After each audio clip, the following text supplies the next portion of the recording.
Welcome to the Future of Teamwork podcast. My name's Dane Groeneveld, CEO of Huddle 3 Group. And today I have John McGlothlin joining me. John has some cool titles. So former Army Paratrooper, you can't not start there.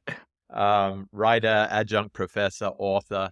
So John's doing a lot of cool stuff. And his latest book, How to Deal with Damn Near Anything. I knew I'd mess that up. That's fine. It's pretty cool. So I'm excited to share that with the listeners. Welcome to the show, John. Well, thank you. Thank you for having me. I'm looking forward to chatting. Excellent. So maybe tell us a little bit more about how an Army paratrooper navigates their way to be a writer, an author, an adjunct professor in this field that's exciting you. Certainly. So again, thank you for having me on. I appreciate it. The genesis of the book, honestly, was when I left the full-time military. I was in the full-time military for about 10 years. Mm-hmm. And I left in part because the U.S. passed this law, the GI Bill, which gives education benefits, enormous education benefits to soldiers. And I thought I should take advantage of that. I can still be in the military part-time. I didn't want to leave entirely. But after I left, I met a lot of people who were smart, who were good-natured, good socially talented people, but who were struggling. And I was shocked, honestly.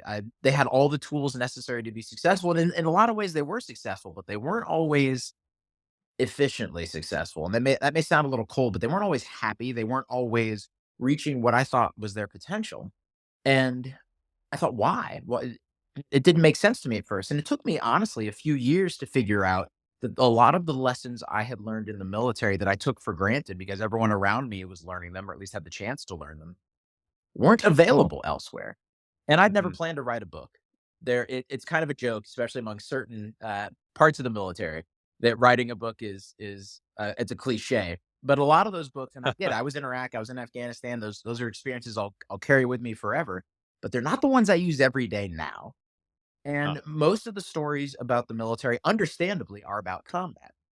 But I thought, hey, there's another set of stories to be told, something I eventually called the hidden side of the military, that teaches lessons that are more applicable to day-to-day life. So after a couple of years of realizing, A, how useful these lessons were, and B, how relatively rare, and the military is not the only place to learn these things, but it's far more common than any other place I've seen or heard of. Yeah.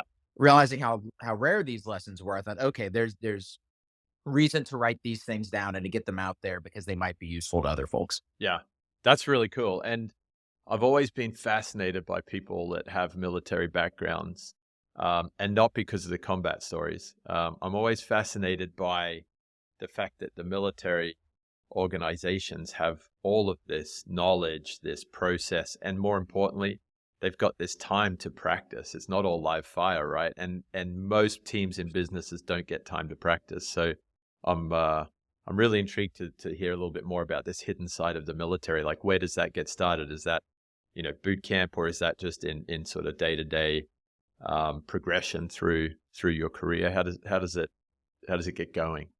It really does get started from the start. And you've already identified one of the things that makes it the most unique is the vast majority of soldiers, and a lot of this stuff is true for anyone in the military, but having been in the Army, that's my background. Good luck to everyone that's on a boat, as long as people in the Navy are. I'm sure you have lessons to teach. You can write your own book. I'm not even going to try. Yeah. But the vast majority of soldiers spend the vast majority of time not deployed. Mm-hmm. Now, there was a stretch there where it was about 50-50 for a lot of us, which is an unsustainably high tempo to spend half your time deployed. Yeah. You just don't get time to train, spend time with your family, rest, all the things you need to do. So you're right that we spend most of our time training, and that does happen from the very start. Now, obviously, basic training boot camp goes by a few different names, is unique in some ways, but it is the groundwork for everything that comes afterward. And one of the things that's most important for folks to know, and one of the first things I discuss in the book, is the part of your military career where you are just taking orders, where your job is to listen, and that's about it, is very, very short. And it does exist. There is a phase where drill sergeants tell you what to do, and then you do it, and that's just how that works. Yeah. But that's incredibly short. Basic training, it can change from time to time, but it's somewhere 9 to 12 weeks long. That's it. And from the moment you leave, then there's at least some expectation. You're not going to be treated as, some sort of king, but there's some expectation that you will be able to be self-sufficient, at least on the set of tasks that you're supposed to know. And you are not going to obviously any organization as large as the military is going to have some bad leaders in it. But by and large, if you can do what you're supposed to do, you're not going to be micromanaged. You're not going to be yelled at. Mhm. So from the very beginning, autonomy is rewarded, even when it's not expected necessarily yet. And you have the ability to develop, and you're expected to develop. It's one of those things where the progression is built in to how we do things. Yeah. You're not supposed, in fact, depending on where you're at, if you stay a certain rank too long, you can get kind of Yeah. get the heave ho. Like, hey, you're supposed to be, it's up or out. Now, that's not always true, but in a lot of places is seen as unusual and definitely not inevitable for you to move forward organizationally, not just to move forward as an individual and to learn and grow, all of which is important, Yeah. but to actually get a new job description, new set of people you work for and work with. That is built in from the start. So you're right that it starts in basic training and Yeah. it's something that continues through the rest of your career. That's very cool.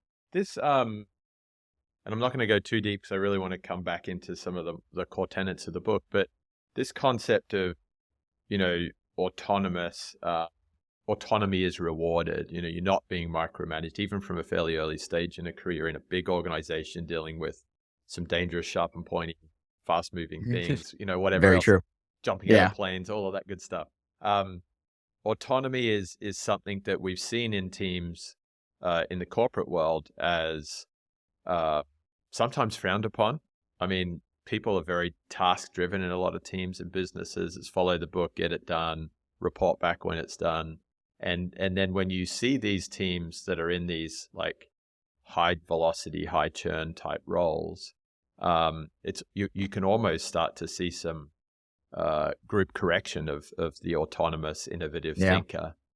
So how does that play out early in the military career? You've got a soldier, a professional, depending on their role, that is being autonomous, that's taking initiative, that's doing things. Does the rest of the team, you know, applaud and follow? Is there conflict around some of those moments? I'm intrigued by that. There, while there can be conflict, is you if you've got a good reason and you've got other people with you. Right. There's a joke. Speaking of basic training, there's a joke where if you're going to be wrong together. And the idea is that at least you're making a coordinated effort at your level to do a certain thing. I like And that. what that encourages is a lot of times in the military, you will not have the instruction you need because you'll deal with a challenge that's unexpected. You may not have time or ability to contact one level, two levels higher, Uh-huh. and you need to make a decision sooner than you're going to hear from above. So it is, you get your people around you, you huddle, you make a decision, you move forward. And you let the higher ups know. Yeah. And if it turned out to be wrong, and they'll tell you, and you can do it differently next time. Hmm. But it's important for people to know that they have the ability to make a decision as long as they can explain it later.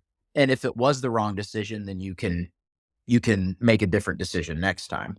And one of the things I think that is most useful from what we do in the military to, people in small businesses or HR professionals is we're developing the person. We're not just trying to accomplish the task. And I understand the hesitancy from a business perspective where you might lose this person tomorrow. Hmm. And whether you're literally paying for them to be trained or you're just spending time and energy on training them, when you may lose that. I understand that. But the alternative is not improving your people. And it's hard to embrace the risk that people will leave. But one of the things that is constant in the military is people leaving. Yeah. People generally take new assignments they're trying to make it longer so people can have more stable logistics in their lives every 3, 4 years, Yeah. which means that the people you're in charge of, the people who are in charge of you, your peers, people you just deal with incidentally in your job are going to be constantly rotating. And you have to invest in those people long term because you have to trust that whoever elsewhere was investing in their people, and then they're going to send those people to you ready to go. Yeah. And I think the same process is increasingly playing out in the civilian world because people are more and more willing to change jobs. Hmm. And you have to, in some ways, it's a trust system because you're going to lose people. And the ironic thing is, it's almost like a relationship. The more concerned you act with losing people, the more likely you are to lose them. Whereas if you're willing to invest in them, despite the fact they can leave, it makes them less likely to do so. I think that's both sides too. I love that point, John, because um, if you're developing the person and you're not developing the person in role, because Yeah. that's more about the business outcomes than the person. And if you're truly investing in them, and if you're telling them, look, we're investing in you so you can work in this team, the next role, then you're going to get better people and performance, but also they're going to be more change tolerant, change ready as well. And this actually came up at this conference. I was at Transform in Vegas this week, big, people and culture HR conference. And one of the ladies in the audience, we were talking about restructuring because there's been a lot of rifts lately.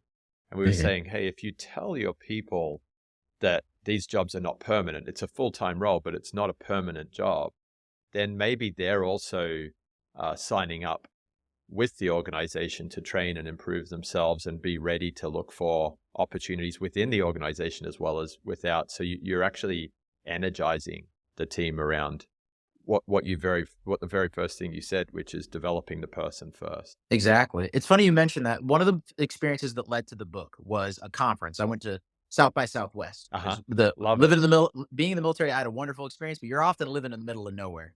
So less than a month after I got out of the full-time military, a friend of mine in Austin is like, "You want to come to South by Southwest?" I was like, "Absolutely." So I go there and I go to the film and music part, but I also go to the tech week, Uh-huh. part. And one of the workshops caught my eye. It was called How to Manage, and I'm mangling the exact name, but something like How to Manage Superstars. Is it worth it? Yeah. And I go to the conference and they're talking about all these different ways and all the, all the questions about that subject. And I stand up and I raise my hand. I was like, I was actually part of an interesting controlled experiment where instead of deciding who you hired or not, people just show up and they work for you. People looked at me confused. I was like, I was in the army. And what happens is the decision, you do not decide who your next subordinate's going to be Mm-hmm. unless you are at the very, very top levels or in a very, very specialized job. Yeah. The army as a whole, because they have to manage all these moving pieces, they just send you somebody. So you have to adjust to that. And one of the things that's beneficial about that is talking about developing this whole person is you don't know necessarily who your stars are gonna. Yeah. And this is where people who aren't extroverted can lose out. And I say that as an extrovert who benefits from this type of stereotype. Mm-hmm. But you don't know who they're gonna be. So by developing everyone and by developing them as broadly as possible, you're setting the table for people to emerge in ways that you wouldn't have predicted. And if you're only and everyone has these inherent biases, and they can look at somebody, whether it's an extrovert, whether it's somebody with previous experience that fits the mold that has been successful before, et cetera, et cetera. We all have these sort of presumptions. Mm-hmm. And if you can think more broadly about how you develop people, you're going to allow the hidden gems to emerge, and you're really going to benefit in ways that you hadn't expected. That's very cool. I love that statement. I don't get to choose who comes to work for me. They just turn up. So that brings me back to the core tenets of the book. So we were talking before the show about some of these skills for white collar workers that aren't really taught in schools, and some of them seem to be originating from this environment of just people turning up and having to work together and moving on and working with a new team. So can you tell me a little bit more about what it is that you've really found and are focusing on through the book that helps these people to deal with damn near anything? Certainly. So I picked out 5 traits. And I Yeah. don't do capital F, capital T, 5 traits. You Yeah. can't buy a mug. I mean, somewhere, if you really want one, Yeah. it says 5 traits on it. But obviously, you have to narrow down a broad field into something a little more accessible. So I picked out 5 traits that I thought the military was unusually good at, and being a paratrooper specifically was unusually good at developing. And one of them was self awareness. Now, the challenge of doing any book like this is it's going to be unusual for you to tell people for the very first time that they should be a thing. Most people, it's like telling someone they should work out. Everybody knows they should work out. People do not fail to work out because they don't know they're supposed to. Right. So what can you offer people besides a broad suggestion to do a thing that somewhere in the background they already know they're supposed to? Yeah. So the route I took was giving some concrete examples of how there's a gap that schools and workplaces leave, not because they don't care, but because they're not necessarily built to do these things that the military is built to do. So when it comes to self awareness is built in the military for a few different reasons. One of which is we spend a lot of time around each other. Hmm. I know at least one of the previous episodes you did was discussing spending time around peers, Mm. and that being something that CEOs in particular don't necessarily get a chance to do. And in the military, you spend an enormous amount of time around people. And one of the many effects that has is we all are encouraged, not necessarily wrongly, to be our best selves. That one question you answer in the classroom, that one moment you speak during a meeting, you really want it to just crystallize how great you are. But even if people are at their best, it's not necessarily going to be a healthy environment because the amount of pressure that's put on them. It's definitely not going to be representative, good, bad, or in the middle. Yeah. If you only hear from people a certain sliver of the time. In the military, we hear from people all the time. So it's almost impossible to create a fake version of yourself.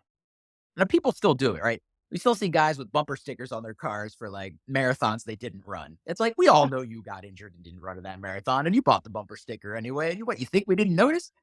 But we're around each other so much. We spend so much time around each other and our peers that people are encouraged to be genuine, and they're encouraged to get honest feedback. To loop it back to what we're saying about the people around you changing. One of the things that was important to me in the book was using as much research as possible, not just because I'm an adjunct professor and I value that academic side of things, but because I didn't just want to riff for 200 pages. Like I would like to think I've collected enough anecdotes for them to be as good as anecdotal data could be, but still anecdotes. And one of the things that constantly came up was this phenomenon of what's called pro-social lying, Mhm. which is when people who care about you won't be honest with you because they want to spare your feelings. In the military, it's not like everyone is just jerks to each other, but because we don't go back with as wide a range of people for 5, 10, 20 years, we're more Mhm. likely to be honest with each other. Yeah.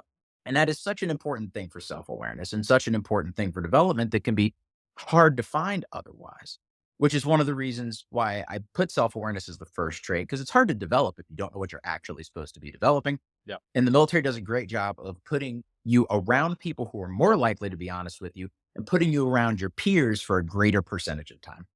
Interesting. When you say you spend a lot of time around your peers, can I just clarify one thing? Are they peers that are on your team doing what you do, or are they just peers that are on other teams that you're training alongside and then going back to teams? Is it both? I'm intrigued by It's that. both. So Okay. it can be, for example, things get one of the unique things about how the military trains is often everyone does everything. So, for example, at airborne school, where you learn to jump out of planes, Yeah. you don't see one person do a thing in a presentation and then you get a manual and off you go. Like everybody tries the thing. It starts with jumping out of a fake doorway, a fake airplane doorway. It's like 3 inches off the ground Yeah. and progresses to taller and taller things until you're actually jumping out of the plane. So, for something like airborne school, you're around people who have one common task. You're at a similar transient point, temporary training in your career, and then you're all going to go to different units. And I Hmm. could be Hmm. next to like the most hardcore infantry guy, seen it all, done it all. And then the next person in line behind me could be an admin clerk who is never going to, do anything more dangerous than the plane they're just about to jump out of. So it can vary. Sometimes you're around people who do your job, and sometimes you're just around people who are learning something that you're learning. That's interesting. So if there's an admin clerk who's never going to need to jump out of a plane in battle, why are they learning how to jump out of a plane? Well, two things. One, they may need to go in battle. They're not going to be the first people out, but Right. I tell you what, I will take. It depends on the environment, but a 10 out of 10 admin person. This is probably not news to anyone outside the military, but it's true in the military. Also, it's worth their weight in gold. Yeah. Like, you want to talk about something that slows down. One of the things that's useful about the military, there's another trait in the book called efficiency, which again, people are familiar with. The military is a very practical organization. Hmm. And it's funny, the most overweight soldier I've ever seen in my life was an admin ninja.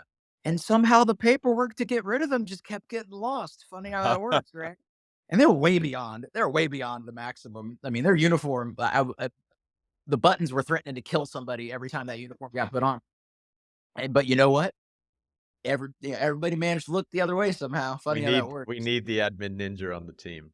Exactly. But no, so those admin people can end up jumping out of a plane. Yeah. And airborne school leads in two directions.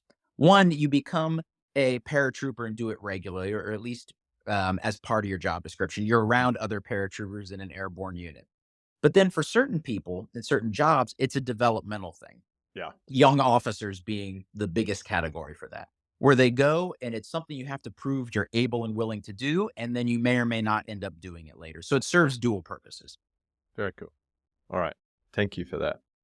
And it does, for people, for listeners on the show that are thinking about, well, we do training for the accountants and we do training for the salespeople, it does make you start to question, are there common core trainings that it's good for everyone to do to have better awareness of an understanding of each other there too? Yeah, at least have an exposure to it. I mean, you Yeah. may not be able to spare a whole day or a whole week, Yeah. but giving a block of training, giving a snippet, 5, 10 minute video, just so you can have some idea of what, and it gives more of an appreciation sometimes. Because Yeah.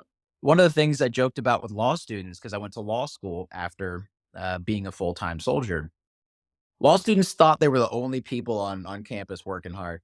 And I was like, you realize everyone here, not everyone, but like almost every program here has people who are stressed, who have a ton going on, Yeah. med students, business students, undergrads, people with double majors, people with family commitments, people there's but you would have thought they were the only people working hard. And the people who got past that, who had enough perspective to both appreciate what other people were doing better and to do what they were doing better because they didn't get lost in their silo, Yeah. were the ones that at least had occasional exposure to Yeah. other teams and the challenges they faced. That's So even cool. if it means just being exposed, like, hey, so and so Susie won an award in sales because she did this really cool thing or overcame this really difficult challenge, even just that glimpse can be incredibly valuable. Excellent. I like that. So that makes a lot of sense around self-awareness, and we're not teaching it in schools, there's no doubt. I mean, schools are designed to teach you this thing, to give you a professional certification. Yeah. And they layer on as much above that as they can. And then jobs, obviously, workplaces are designed to execute whatever task that workplace has, whether it's to sell something, to make something, both. And they don't always have the time or the resources, or most importantly, the institutional knowledge to develop you as a person. So the one of the main themes of the book is it's really on you. There's a phrase in the military which surprises a lot of non-military people when they hear it, and the phrase is "it's your career." Uh-huh. And that's what's said to you in the military. Like, hey, you want this cool thing? Well, it's your career. Like, you have to show the initiative to get it. It's not just going to be the military will send you somewhere Yeah. if you don't say anything about where you want to go. Yeah. But it's not the kind of thing. It is not so structured and so formal that there isn't a significant central role for individual initiative. So it's really a balance of both things. Cool. Very cool. So self-awareness is one. What was two? Number two is initiative, and one of the stories involved with that actually involves jumping out of a plane. So the very first time I did that, Mhm. I'm sitting on the plane and it's loud, and we're all kind of there's a certain vibe that you would expect in a plane full of people who are jumping out of one for at least almost all of us the first time. So, at least in most training environments, you leave 10 people at a time. So, we're sitting there, and the person across the aisle from me, and you're sitting on this sort of netting, and they look really nervous, which is fine. And they keep counting in front of them, the people in front of them. I'm not, I'm kind of chilling. I'm more of an under worrier than an over worrier, which has its own set of pitfalls. Don't get me wrong. So I'm like, why is this person counting? And then I realize they're counting, and they realize they are the 11th person in line. And they offer to they plead with me to switch with me, and I'm like, "That's fine, sure, I'll go first." So, we switch roles, and we get up, and we hook up a cable that runs from our parachutes to this Mhm. steel wire that goes across the length of the aircraft, and we shuffle up to the door, and I'm first now, and I get a view of everything that's happening out the door of the aircraft, I wait, and I get the signal, and I jump. And later I learn that the safest place to be on a jumping out of an aircraft like that is first. Because a lot of the safety issues that can happen, and they're rare, but they do happen when people aren't paying attention, Mhm. is because somebody in front of you screwed something up. And if you're Uh, first out, you hit it. bye everyone. Good luck back there. Like, do the right thing. But the reward for showing that initiative, for being willing to go first, is that you have a cleaner path in front of you. Uh, And you certainly can face challenges from being the first person, but there are certainly benefits to showing that initiative as well. So the next trait in the book after self-awareness is initiative. I love that. Early in my career, I moved jobs a lot, and I wasn't in the military. They weren't sending me. I was changing organizations. Mhm. And one thing that I always liked was being the first person to open a desk. I was opening this market or this discipline. And the cool thing about it at the time was I didn't have to follow anyone else's bad behaviors or anyone Yeah. else's bad relationships. I was in fresh ground. And I never thought about it. That's just what I like to do, but I never thought about it in that sense of go first, you take initiative. You've got a little bit more control on where you're taking your project, goal, career, whatever it might be.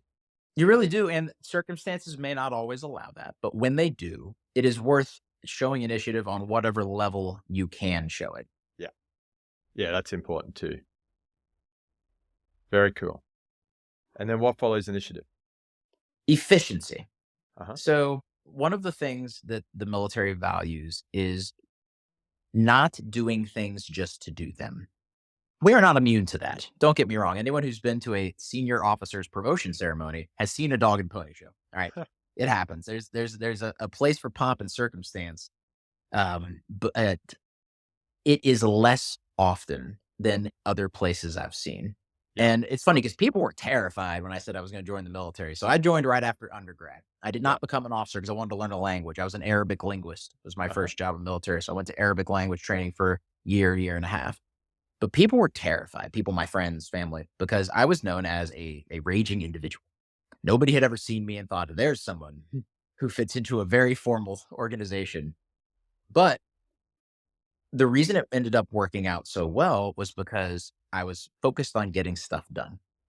And one thing sometimes had to tell soldiers that worked for me was don't worry about inflating the importance of any particular moment or task.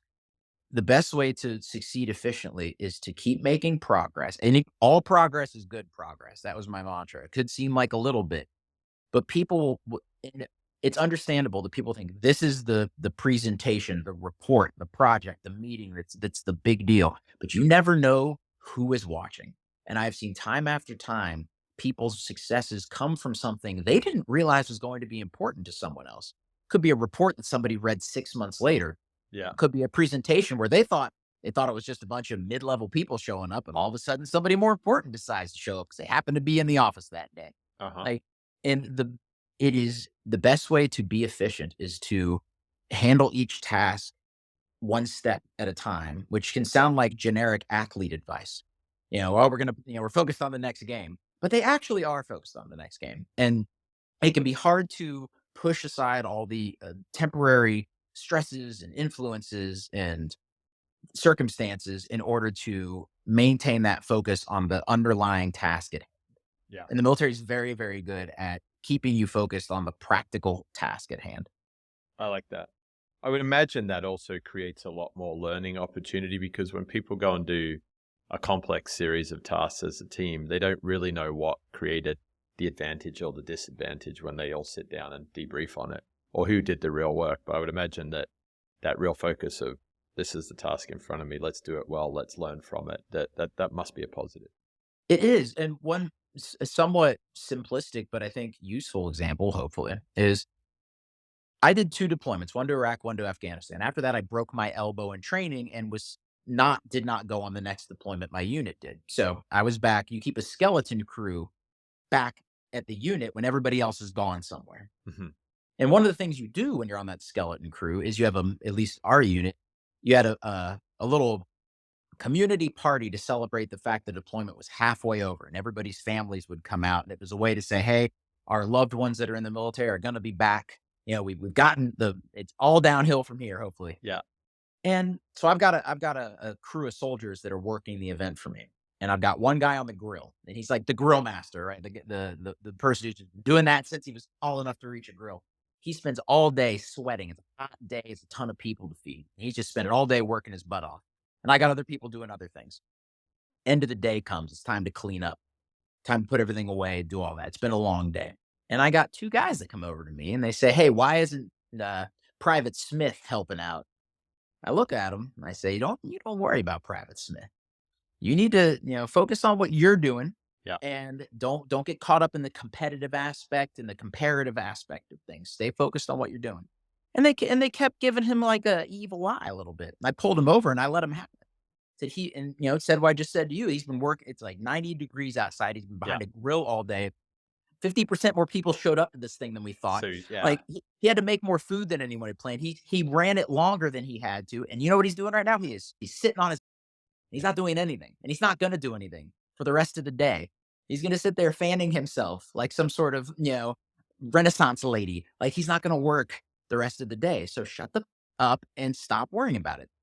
And obviously the military allows me a broader array of language in the professional workplace than some other Yeah. people might get access to. But the lesson was don't get caught up in that comparative, competitive aspect of things. Just stay focused on what you're going to do. And if you are consistently able to knock out what you need to knock out, it's that tortoise and the hare thing. You're going to end up a lot closer to the finish line a lot faster than you expected. Yeah. I think that's a great cat. Not getting caught up in the politics and the nonsense, focusing on your task. And that noise, that hurts teams in a big way. So it's a good example of being able to shut down the noise. Yeah. You really have two options or two possibilities. One, you're right and you're being treated misfairly. Yeah. Okay.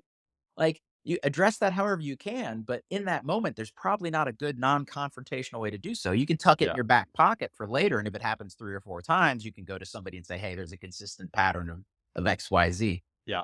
You're either going to be wrong and you have incomplete information because you're not in a position to know what everyone's doing or the work that everyone put in, Mm-hmm. and you're wrong. Or B, you're not wrong. And complaining about it's not going to get you anywhere. No. So it is very rarely worth being so focused on the paths of others. Yeah. No, I like that. All right. So efficiency's 3 and number 4. Adaptability. And one of the story in the book that is, I think, the most illustrative of this is we mentioned basic training, boot camp a few times. Mm-hmm. And there was this famous moment, probably the best known, where at the beginning of boot camp, all the drill sergeants, because normally you have one drill sergeant for 20 soldiers, maybe 2, so not one doesn't have to be there all day every day. And all the drill sergeants come in and they just start yelling at everybody. It's an established dominance type of thing. And it's emblematic. You see it in the movies, you see it in clips on TV shows, that sort of thing. Yeah. The military, the army, on its own, there was no scandal, nobody, I mean, obviously you have many scandals when people do unethical things, but there was no systemic problem. Mm-hmm. And no outside pressure to change this, but on their own, they got rid of it, not Right. doing it anymore. Because what they realized was people were leaving the military without saying anything. It wasn't people that were getting hurt, people who had medical issues, people who complained or felt they were mistreated. It was people who were just looking on saying, this isn't for me. We were losing good people. Yeah. So what the military did was showed the ability to be adaptable without being forced to be by external circumstances. Huh. And there was some pushback originally because everyone who makes it to the top of an organization benefited from that organization's current way of doing things. So it's really hard for somebody to look back and say that they were the product of a process, but yet that process can be improved. Mm-hmm. Because if you're coming at it from the wrong mindset, it's an implicit criticism, but it doesn't have to be. So a lot of everybody who stays around the military obviously didn't choose to leave and thrived on some level. If they're at the point where they're making decisions for other people about how the training pipeline, how the onboarding pipeline, which is what it is, how that works. But they showed the adaptability, say, hey, it's a different ethos.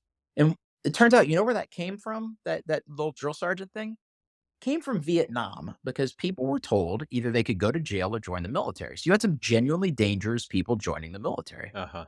And that was a way for the cadre that was in charge then, the mid-level leaders that were in charge then, to establish their authority immediately so that they weren't going to be questioned and they could get obedience from people who didn't necessarily want to be there. That is not analogous to businesses, schools, or the modern military either. It's an all-volunteer force now. Everybody's there, chooses to be there. So, but this thing had survived in part because of inertia, and that's true everywhere. Yeah. And in part because on a surface level, it did represent something that was renowned about the institution. Yeah. But that doesn't mean that there weren't better ways to do it. So that's why I chose adaptability, because in addition to the other things we mentioned about change, people cycling in and out of jobs frequently, people dealing with unexpected challenges and having to build a team around that and make a decision at a low level. there was the adaptability to change a valued emblematic thing when they didn't have to change it. Yeah, yeah. No, that makes a lot of sense. It's interesting. You read that. I've always enjoyed reading military literature of different campaigns, and you read how often the methods of the earlier campaigns, like cavalry at some stage, they still kept writing the cavalry out, even though military warfare had changed and that wasn't efficient anymore. So I guess adaptability is a big one. And you tie it into a business, whether it's training or the way you operate, that whole concept of path dependence, what got you here Yeah. isn't what will get you there. That's a big one at an individual and a team's level. I joke with my friends, like, and I did this in the military, like, just because you stood in that grocery store line long doesn't mean it's the line that's going to get you out of the grocery store the fastest. And you feel invested Yeah, because you sunk stood there costs. looking at the snacks and the magazines for 10 minutes. But if they open up a new line, and even though there's a couple people there, go to the new line. Yeah, But it's easy to feel invested in something, and that investment is real. yeah, In a non-joking way, you have put a lot of time into an onboarding or training process yeah, into, if you're an academic, into the course that you've developed, into you put a lot of time into these things, and that investment's real, but you have to be willing, and this is where creative fields can have an advantage sometimes. You have to be willing to kill your darlings, and yeah, you have to be willing to recognize when your investment was real, the product was good, but there's better ways to do it still. yeah. And that's for a lot of individuals out there. I would imagine that that chapter of the book's going to be very relevant because ChatGPT's just come out. We're already Yeah. moving in an accelerated digital way. There's a lot of people today who are sitting in jobs where their certifications, credentials, capabilities of the last 5, 10, 15 years are not going to let them see out their career. They're going to need to reskill. They're going to need to, embrace a little discomfort and grow and learn and try different jobs. And one of the things the military values, both informally and formally, if you get high enough up in the pyramid, is a variety of assignments. Mm, And you cannot take the fact you're good at something as an invitation to only do that thing forever. You can mainly do that thing. Doesn't mean if you're great at sales, you have to all of a sudden try to be an engineer or vice versa. yeah, But you want to, at least, to get back to what we were talking about earlier, be exposed to these other areas and other yeah, challenges in a way that you can appreciate what other people go through when they're dealing with them every day. yes, And you can, because being adaptable doesn't necessarily mean having to master everything, but it means having to strive to develop a working knowledge of how these things within your organization work, so yeah, that you can be a useful teammate or supervisor or a coordinator with those people, even if you couldn't necessarily do their job. And it wouldn't be worth the time to invest to get as good as they are, because that's yeah. why they exist. That's cool. And that's a good tip, for individuals that are thinking and for teams that are thinking about adaptability, just trying, you see it in some large corporations where they rotate people through departments or through products. But even like you said earlier with the training examples, that small snippet of sales training, like just creating that culture of adaptability is big. Yeah, it's something that we rely on, honestly. It's something that if you can't demonstrate that within the military, it's going to be a significant handicap to being successful. Yeah. No, I like that a lot. And then number 5. The last trait, and the one I think that is probably the most, not unique, but the most associated with the military, is what I call insistence. And insistence means the ability to set boundaries and enforce standards. Yeah. And one of the things I mentioned earlier was that it was very important to me to ensure that what I put in the book was backed by research. Hmm. It wasn't just me shooting from the hip. And there's been an increasing appreciation of, to talk about that South by Southwest panel that came up earlier, that jerk superstars aren't worth it. And there was a certain phase, especially in the tech industry, where they were seen as, if you were transcendent enough talent, you could be as toxic as you wanted and it was fine. And research has consistently shown that's just not true. Unless you are a Nobel level, truly savantish Hmm. talent. And even then, how about we just train you to not be a jerk? Hmm. That's what that was the thing about the panel that struck me the most, is they assumed that people always were going to be who they were. And Yeah. one of the important things about standards and boundaries is that you can hem people in when you need to. Not in a way that's restrictive in a negative sense, but in a way that allows them to coexist with those to the side and above and below them. Yeah. It is, and it allows you to be not unduly influenced by temporary circumstances. So here's one nugget. the end of basic training, I get pulled into the drill sergeant tent, which is not a place I'd ever expected to be. It's like getting an audience with the Pope. Like, this is not a thing. All right. So I go in there and he tells me he has nominated me for the honor graduate. And there's Mhm. 4 platoons, as we call them. So there's going to be 4 competitors, 4 nominees for this award. And he looks me dead in the eye and he says, he called me Neo. I got, this is one of the original Matrix. I see it. I see it. Well, thank you, thank you. It was a good. He gave some less positive nicknames, so on the whole, like I was totally fine with it. Even if the first time he said, I didn't realize he was talking to me, and almost got in a lot of trouble for ignoring him. And he looks at me, and goes, "Neo, you're not competing with those other soldiers. You're competing with the standard." Like it. And he just leaves. He just doesn't. The mic drop leaves. He was very cinematic as a guy. And my immediate thought when he leaves is, I am now in the drill sergeant tent alone, and that's not allowed. And do I just leave? What do I do? But as literal years went by, I realized that was probably the most valuable thing I learned was you may get first, second, third place. If you go enter a golf tournament and you do great and Tiger Woods is there, you're not winning, and that's Uh-huh. fine. Uh-huh. But all you can do is worry about your performance Yeah. and worry about reaching the standard that you've set for yourself. So it's the idea of embracing standards both ways, as limiting people when they need to, when they decide to be, as Dave Chappelle calls them, habitual line steppers, Yeah. right? People who attempt to establish their authority through showing that the rules don't have to always apply to them. And you have to be willing to apply the rules to them. And research has shown that people will change their behavior even after the first time a standard is enforced.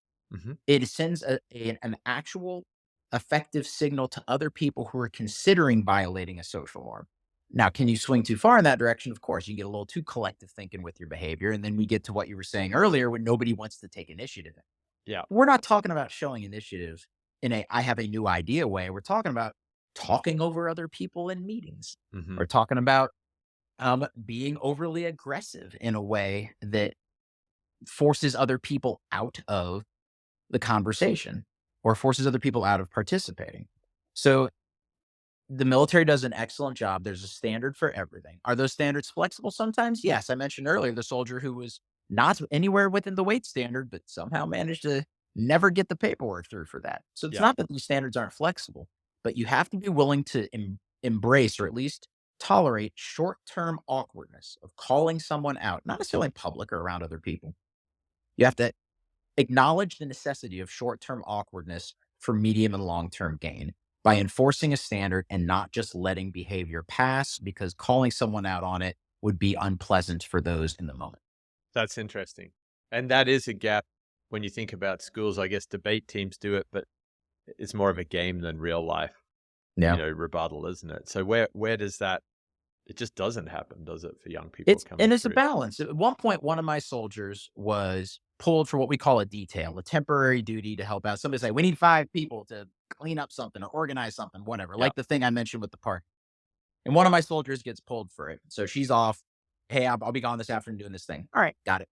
And I'm leaving the building just coincidentally, and I see her getting yelled at by somebody who is temporarily in charge of her. And this person is yelling at her in front of a bunch of people in an unnecessary aggressive way, saying, "Hey, I had you for a detail last time, and you were lazy and didn't do what you needed to do," and blah blah blah. And I show up, and I'm like, "Let's talk for a minute." We go around a literal corner to the other side of this building, Yeah. and I say, "Listen, I wasn't there this last time, so you may be 100% right about my soldier having been lazy. You do not call them out in front of everyone like that. Yeah. That is not the way to." And so I was both, and she was trying to enforce a standard, right? But she was doing so in a way that violated a more important. You don't call people out in a way that makes them feel personally attacked, even if they are 100% wrong. It takes an exceptional circumstance to do that sort of thing. Yeah. So the military allows you a greater level of intrapersonal directness because that's the norm there in a way that you couldn't do in an office. But the underlying lesson, the standard being you hold people accountable, but not in a way that's overtly showy or aggressive. Mhm. It combines those two things, and it goes back to the efficiency thing. Yeah. You have to be able to recognize that, it's like, to close the loop on the efficiency thing briefly in a way that also speaks to insistence. If you try to punch somebody, you don't try to punch them as hard as you can, right? Yeah. It it's kind of like trying to, you don't open your fridge door as hard as you can. Uh-huh. You use the appropriate amount of force. There's standards for these things, and you need to make sure you're taking into account the whole picture when you're deciding how to execute that kind of task. And the military does a good job of documenting and training on standards. I wouldn't say that a lot of organizations or even local sports clubs do. So, is there a piece of that insistence where either as an individual or as an organization or a team, you need to spend a bit of time actually setting those standards? 1,000%. Yeah, Because what happens is if you have a standard and you allow people to just verbally declare with no paperwork or no, and you obviously don't want to create some sort of giant administrative burden, but yeah, it can't be nothing, right? It yeah, doesn't need to be a Russian novel's worth of text about how somebody made a mistake or did something great, but you also need to have some sort of documentation. In fact, my current work involves evaluating whistleblower complaints and deciding people have whether they've been wronged or not. hmm, And one of the things that we require is if you're going to discipline someone, you're going to say you failed to meet the standard. You can't just magically make that appear. yeah. And sometimes you'll see people who say, "Oh, I gave this person a demotion because 8 months ago they did this thing wrong," even though they also demoted them a week after they complained of some sort of, It's retaliatory. yeah, exactly. So you're going to Yeah, tell me this thing that they did 8 months ago was so bad that you need to demote them. But for the last 8 months, you're just kind of reflecting on it and, mulling it. And then only when they decided to do something specific to you did yeah, you whip out this card and throw it on the desk. So, no, you're 100% right in that you have to ensure that a little bit of upfront record keeping happens when it will save you an enormous amount of medium and long term hassle. yeah, And that's something that in the military, at least the parts of it that I'm in, paratrooper type units, paperwork is not the goal, right? It only yeah, happens when it needs to happen, but sometimes it needs to happen.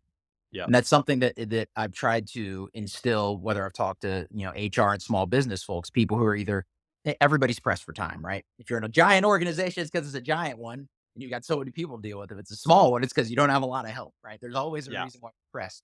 But identifying places, if you're going to enforce standards, it can't just be informally. There's a role for that. But if especially if it's the type of process or the type of standard that has potentially serious consequences, letting someone go, yeah. other types of, moving someone, demoting someone, moving someone from one assignment to another, then it becomes even more important that that standard is documented appropriately. Yeah. No, that's neat. So I've got a much better understanding now of how to deal with damn near anything. I love the way you bring the paratrooper's guide to life, the stories from the military, because we learn so much through story. So some of these anecdotes and stories are great, and you naturally backing them up with some good science there too. So 5 traits: self-awareness, initiative, efficiency, adaptability, and insistence. I love assistance. I think that's a really good one, and they all tie in neatly together. How do you when you take those five and you think about the book? Obviously, individuals can take a lot away from it in terms of how they own their career and move forwards. But how does it sort of shape your hope for the future of teams if we look into teams and workforces in the next 5, 10 years? It My goal is I kind of think of the 5 traits as Olympic rings and that they're interlocked, but they're not overlapping entirely. Uh huh. And I think that my hope is that organizations will take a look at the military, at this, what I call the hidden side of the military, that's more applicable to their day to day work. And they will find ways to develop people in areas that they had previously thought were outside the scope of what a workplace does. Yeah. Not in the sense they're going to show up at 6 a.m. to your house like a drill sergeant would show up to a barracks room and start making noise, be a better person. No, not in that stereotypical sense, but in the way that there's a lot of low hanging fruit, frankly, Yeah. because this isn't something that's done very often, and that they will see that there's ways to build and solidify teams that the military uses day to day that can be borrowed from liberally at relatively low cost and a Yeah. relatively low effort that will allow some of that culture of training and development, self improvement to be implemented anywhere. No, I love that. And actually, something that I feel very strongly about, having worked in human capital workforce management for 20 odd years, is military transition, veteran unemployment. I mean, it's high in this country, and I think another piece of your work indirectly is encouraging people not only to look at the best practices coming from the military, but actually start looking at some of that talent. Because you said at the very beginning, you're out with the GI Bill, you're seeing these great people that just aren't self-actualizing. They're not experiencing their full potential. So I think there's a big call to action for any listeners on the show that are looking at how they tackle a talent crisis too. And I appreciate that. America loves its veterans. It doesn't always understand its veterans, which is Yeah, inevitable. yeah, Both the good thing and the bad thing is that it's a different way of doing things. It allows me to write a book. There's enough material there to do that. But the reason the book needs to exist is because these lessons aren't inherently understood elsewhere. yeah. So I think I appreciate that. There is a lot that can be brought to the table from one environment to the other. And I think there's a lot of opportunities on an individual level to do that as well. No, that's awesome. So thanks for doing the great work you do, John. If any of our listeners want to reach out, find the book, learn how they could maybe start deploying some of these 5 traits, how do they best find you or the book? The best way to find the book is to look on Amazon. Not Yeah, not nothing too indie or niche there. Again, called How to Deal with Damn Near Anything: The Paratrooper's Guide to Life, and I can be found at johnmcglaughlin.com. And I know that last name. I debated coming up with a clever nickname, um, uh, partially out of family Neo, stubbornness. just go neo.com. And that's probably taken, but I'm sure there's some offshoot as well. But Yeah, no, if you Google like John Paratrooper book, I should be up there near the top. But yes, johnmcglaughlin.com. If the people are willing to look at the name spelling in the episode title, they'll be able to find me that way. cool. Well, we'll add some links, but I really appreciate your time today, John. It's been a fun conversation and really impactful stuff. Well, thank you. I appreciate the opportunity to discuss this stuff. It was a good time. It was great. Thanks.